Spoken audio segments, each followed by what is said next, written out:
اب آتے ہیں عذابات کی طرف. صحیح. ظاہر سی بات ہے عقل بھی اس بات کو تسلیم کرتی ہے کہ جس کو رب تبارک و تعالیٰ آسمان سے کھانے اتار رہا ہو، بادل کا ٹکڑا سایہ کرتا ہو، نہ کپڑے دھولنے کی فکر ہے، کچھ بھی کام نہ ہو، اتنے انعامات میں جس کو رکھا گیا ہو، پھر اگر وہ اللہ کی نافرمانی کرے تو پھر عقل بھی یہ کہتی ہے کہ ایسے آدمی کی پکڑ ہونی چاہیے. ایسے بندوں کے اوپر تو پھر سزا ہے. چونکہ پوری دنیا کا قانون یہ ہے، فطرت بھی ہے کہ ہم آپ کو سہولیات دے رہے ہیں، لیکن آپ ہمارے خلاف جائیں گے تو پھر ہم آپ کی پکڑ کریں گے. بالکل صحیح. پھر بھی رب تبارک و تعالیٰ بہت مہلت دیتا ہے، بہت مہلت. اب پھر عذابات کا دور جو شروع ہوا، نوح علیہ السلام کی قوم پر عذاب آیا تھا. اسی طرح سے آپ کے بعد ایک قوم ایسی آئی، حضرت ہود علیہ السلام کی. جی. قرآن پاک میں ان کا بھی ذکر ہے. یہ ہود علیہ السلام کی قوم بڑی طاقتور تھی، بہت طاقتور تھی، اور یہ کسی بات سے خوف نہیں کرتے تھے. اچھا. ہاں، تو اللہ تبارک و تعالیٰ کے نبی ہود علیہ السلام ان کو ڈراتے رہے کہ دیکھیے غرور اور تکبر بھی ایک بہت بڑی نافرمانی ہے. بت پرستی، شرک، یہ سب تو گناہ عظیم ہے. غرور اور تکبر کرنا کہ مجھے کوئی چیز نقصان نہیں پہنچاتی، یہ اپنے آپ میں بہت بڑا گناہ ہے. یہ ہود علیہ السلام کی قوم. پھر جب اللہ تبارک و تعالیٰ کا عذاب آیا تو کیسے آیا؟ مسلسل 8 دن اور 7 راتیں تیز ہوا چلتی رہی. اتنی تیز ہوا چلی کہ ان میں سے ایک بندہ بھی باقی نہیں رہا، سب کے سب مر گئے. ہود علیہ السلام کی قوم پر یہ عذاب تھا، غرور اور تکبر کی بنیاد پر. اچھا، شعیب علیہ السلام کی قوم، اس قوم کا عجب معاملہ تھا کہ یہ ناپ تول میں کمی کرتے تھے. قرآن پاک میں اس کا بھی ذکر ہے، وَلَا تَنْقُصُوا الْمِكْيَالَ وَالْمِيزَانَ.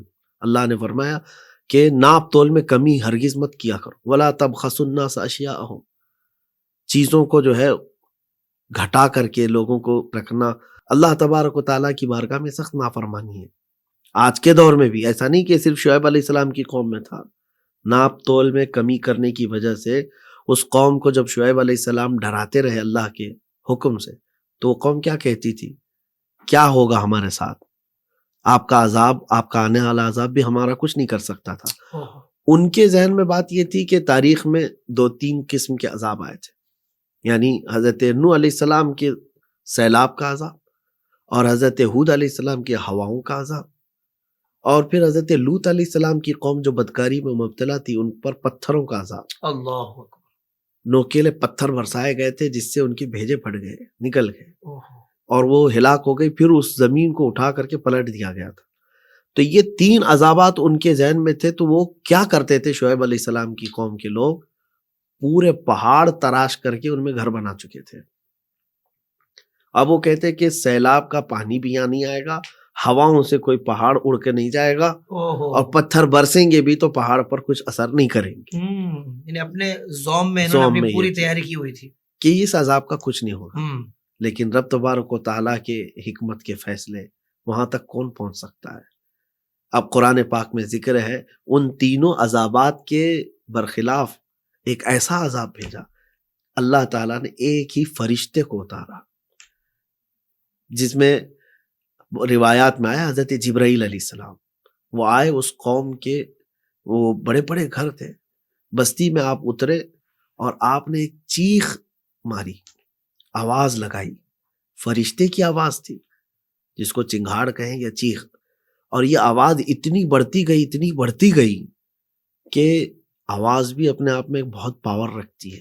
آپ کو پتہ ہے آج بھی جو ہے جو بم ہے یہ آواز کی وجہ سے ہی زیادہ ہلاکت لاتے ہیں، آواز کی وجہ سے.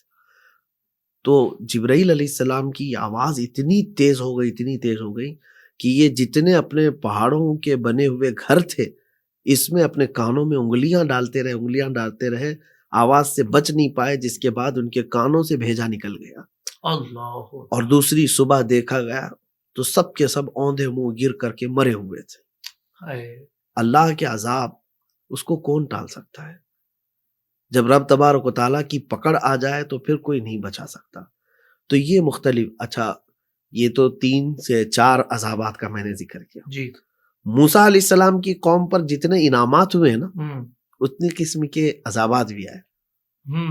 من و سلوا اتارا گیا، چھاؤں دی گئی ہے، یہ سارے انعامات تو تھے ہی، لیکن عذابات کا ذکر ہے. فَأَرْسَلْنَا عَلَيْهِمُ الطُّوفَانَ وَالْجَرَادَ وَالْقُمَّلَ وَالضَّفَادِعَ وَالدَّمَ آیَاتٍ مُفَصَّلَاتٍ.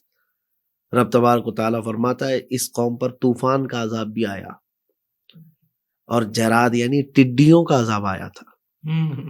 اتنی ٹڈیاں، یعنی وہ جو چھوٹے چھوٹے سے پرندے ٹائپ ہوتے ہیں، اتنے زیادہ کہ نہ وہ بیٹھ پاتے نہ اٹھ پاتے، ان کے بستروں میں، ان کے گھروں میں، ان کے برتنوں پہ، ان کی پتیلیوں میں، ہر جگہ پر. جب کسی چیز کی کثرت ہو جائے اور اس میں بندہ کچھ نہ کر پائے، عذاب تھا. وہ جاتے موسیٰ علیہ السلام کے پاس، روتے گڑ گڑاتے، آپ کی دعاؤں سے عذاب ٹل گیا.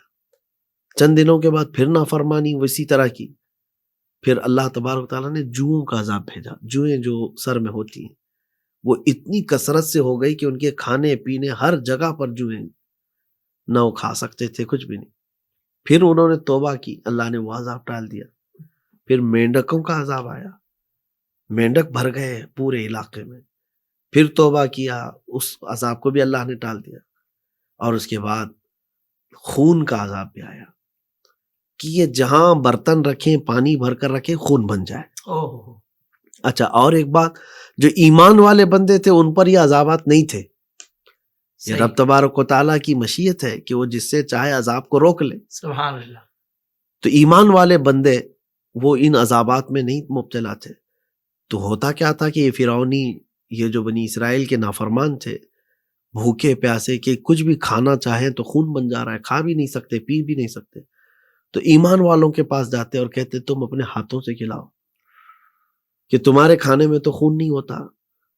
تو وہ کوئی بندہ اگر کھلاتا اور اس کے منہ میں جاتا تو پھر خون بن جاتا. اللہ اکبر. نافرمان کے تو رب تعالیٰ کی پکڑ سے کہاں کہاں بچ سکتے ہیں. ہائے ہائے. تو یہ عذابات قوم موسیٰ علیہ السلام پر آئے. حضرت موسیٰ علیہ السلام کی قوم پر یہ سخت عذابات آئے. بلکہ اور بھی ان کے عذابات کا ذکر ہے. جب بچڑے کی پوجا کی تھی ان لوگوں نے تو رب تبارک و تعالیٰ نے ان کو قتل کا حکم فرمایا، اور پھر ایک جگہ پر ان کو بندر بنا دیے گئے تھے. موسیٰ علیہ السلام کی قوم تھی، آدھے اس میں سے بندر بنا دیے گئے تھے، شکلیں بندر کی ہو گئی تھی. لیکن ساتھ میں یہ بھی میں وضاحت کر دوں کہ آج کے بندر ان کی نسل سے نہیں ہے. تفسیر میں اس کی وضاحت کی گئی ہے کہ وہ عذاب کی شکل میں ان کو بنایا گیا تھا، لیکن وہ وقت کے ساتھ ختم ہو گئے، ہلاک ہو گئے، ان کی کوئی اولاد نہیں. یہ بندر ایک الگ مخلوق ہے رب تبارک و تعالیٰ کی. تو یہ عذابات کا ذکر ہے قرآن پاک میں، الگ الگ قسم کے عذابات ہیں. ہم سب کو ان تمام چیزوں سے ڈرنا چاہیے. زندگی کے تمام شعبوں میں دینی رہنمائی حاصل کرنے اور آخرت کو بہتر کرنے کے لیے ہمارے YouTube channel Islamic digital studio کو سبسکرائب کر لیں اور بیل آئیکن بھی پریس کر لیں. قرآن سے بھی ملاتا ہے.